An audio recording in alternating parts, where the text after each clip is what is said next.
I used to believe that family was forever. When I was younger, nothing felt stronger than the bond I had with my relatives. Every birthday was crowded with laughter, every holiday alive with warmth. I grew up running through the hallways of my grandparents' house, playing with cousins, listening to uncles argue over politics and aunts sharing recipes in the kitchen.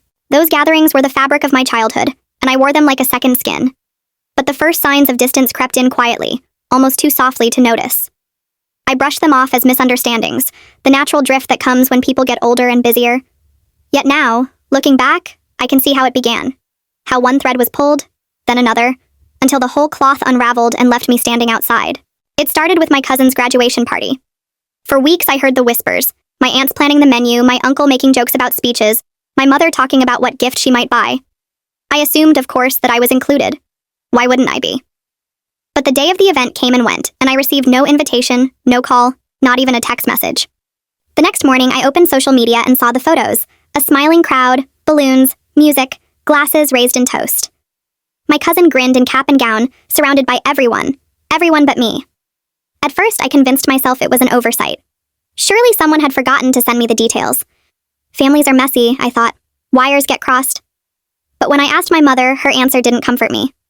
She sighed and said, "We thought you wouldn't want to come. You always seem uncomfortable at these things." Her words stung. I tried to protest, to explain that I did want to come, that I wanted nothing more than to be included. But she brushed me off with a distracted wave, as though my feelings were too trivial to matter. After that, the invitations became irregular. Sometimes I was told about gatherings at the very last minute, with no time to prepare. Other times I wasn't told at all. Each time it happened, I tried to rationalize it. Maybe they assumed I was busy. Maybe they didn't want to bother me.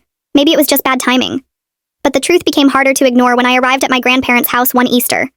I had baked a cake and carried it carefully on the bus, proud to contribute to the celebration. But when I walked in, the table was already full, the plates already half empty, and laughter filled the room without me. I looked around for an empty seat, but there was none. My aunt glanced at me with surprise, as though I had shown up uninvited, and whispered something to my cousin. They quickly cleared a small space at the corner, gave me a chair that didn't match the rest, and handed me a plate almost as an afterthought.